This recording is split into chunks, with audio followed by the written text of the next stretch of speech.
लोग सीखेंगे मैथ का बहुत ही एक इंटरेस्टिंग टॉपिक यूक्लिड विभाजन प्रमेयिका।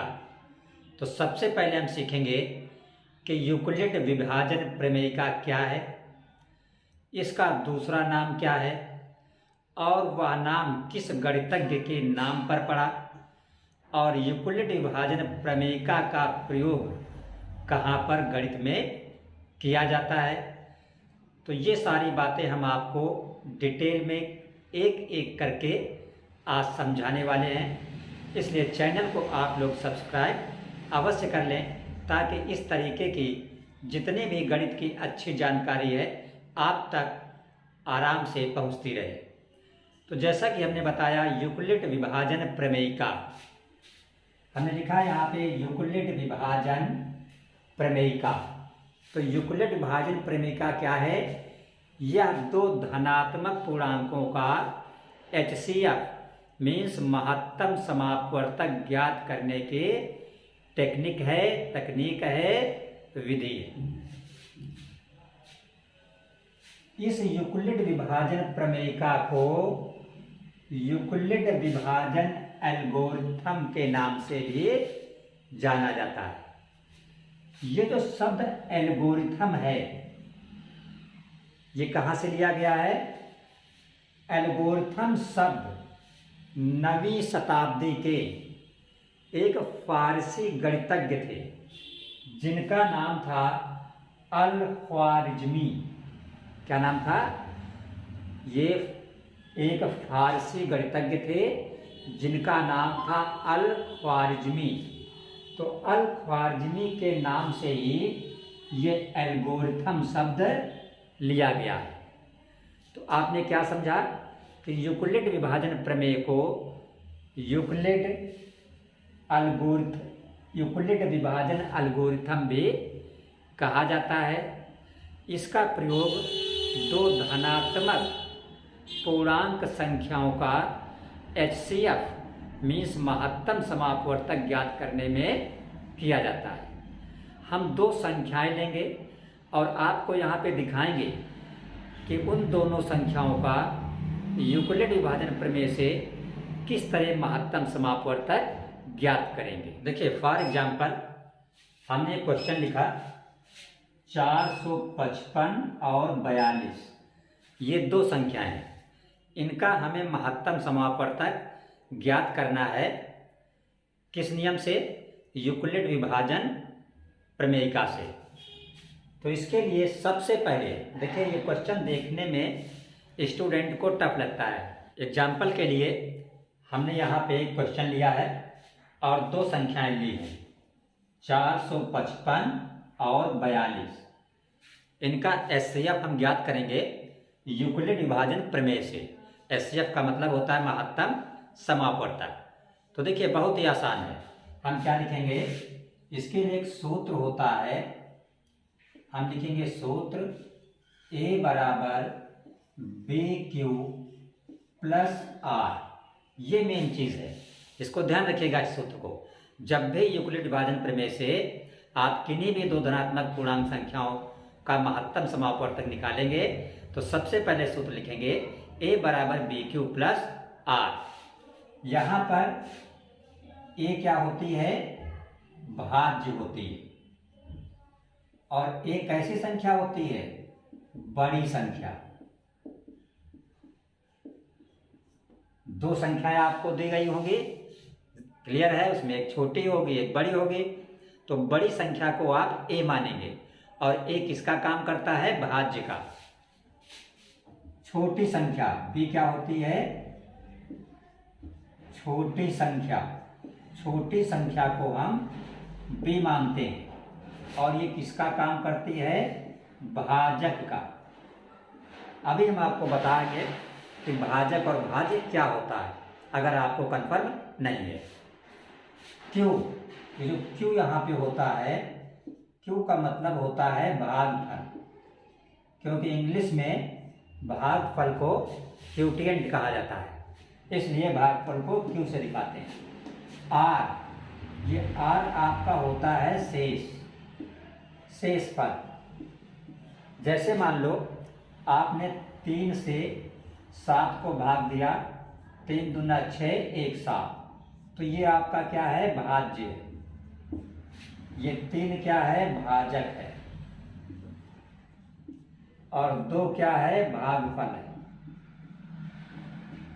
और 1 क्या है, शेष है। ठीक है, तो आप समझ गए भाज्य क्या होता है, भाजक क्या होता है, भागफल क्या होता है, और शेष क्या होता है। तो ये सूत्र लिखेंगे आप a बराबर बी क्यू प्लस आर, और नीचे लिखेंगे जहां r जो है ये हमेशा 0 से बड़ा होता है या 0 के बराबर होता है। कहने का मतलब जो शेष है वो 0 के बराबर होगा या 0 से बड़ा होगा, और जो शेष है हमेशा छोटा होता है। किससे छोटा होता है, b से। b का मतलब भाजक से। जैसे अभी आपने देखा था 3 से 7 को आपने भाग किया तो कितना आया, 1।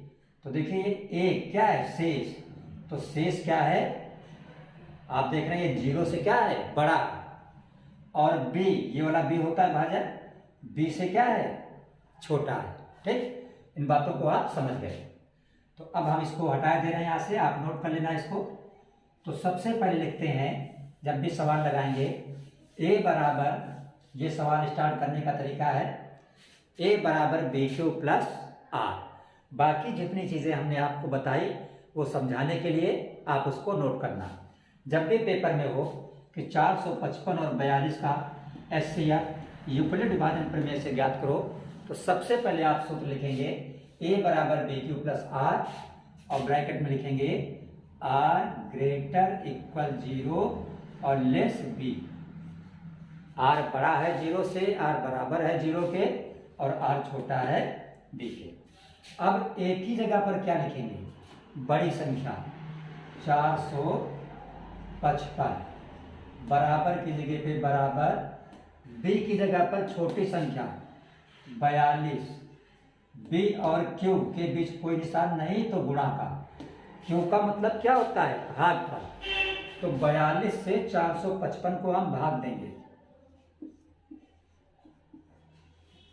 तो 42 एक कम 42, 3 बचा, और ये 5 ले लो 35। तो 42 का 35 में भाग नहीं जाएगा, तो यहाँ पे क्या रख देंगे, 0।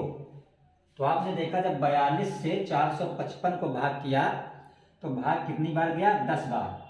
तो q की जगह पर क्या रख देंगे, 10 प्लस r क्या है, शेष। शेष कितना है, 35। तो r की जगह पे रख देंगे 35, और ये आपका हो गया फर्स्ट स्टेप। ये सवाल स्टेप में लगता है, और ये स्टेप तब तक चलते हैं जब तक कि ये r 0 ना हो जाए। ये r अभी क्या है, 35 है। तो अब इस क्वेश्चन को आगे बढ़ाएंगे। तो सेकेंड स्टेप में क्या लिखेंगे,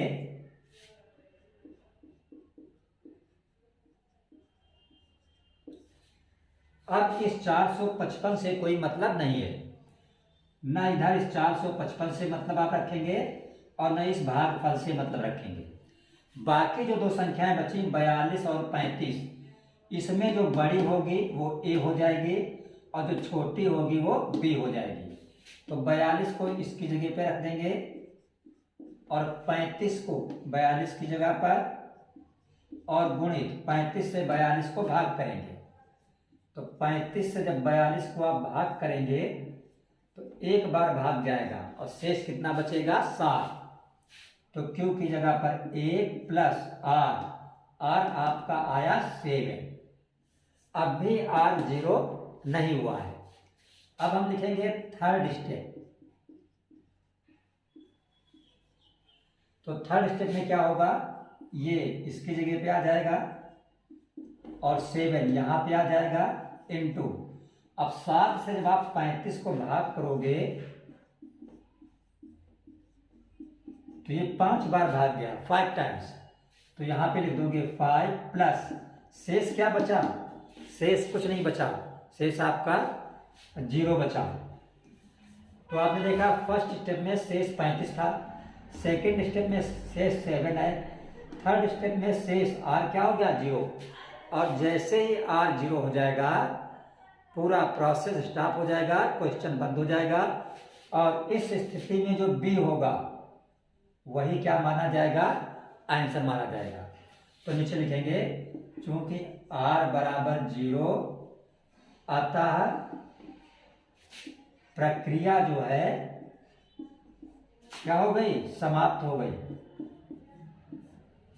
और इस स्थिति में जो b की जगह पर होता है वही HCF मीन्स महत्तम समापवर्तक होता है।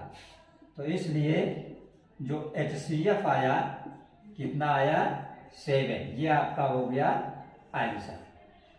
कभी भी आपको यूक्लिड विभाजन प्रमेयिका से दो धनात्मक पूर्णांक संख्याओं का HCF ज्ञात करना हो तो आप इसी तरह स्टेप बाय स्टेप करेंगे। जिस स्टेप में r का मान 0 हो जाए वहीं पे प्रक्रिया समाप्त हो जाएगी और उस स्टेप का जो b होगा, b की जगह पे जो संख्या होगी वही महत्तम समापवर्तक मानी जाएगी। तो आई होप आपको अच्छी तरीके से समझ में आया होगा। कुछ भी समझने में कमी हो कमेंट करके पूछ सकते हैं और चैनल को सब्सक्राइब अवश्य रखें ताकि हर जानकारी आप तक पहुंचती रहे।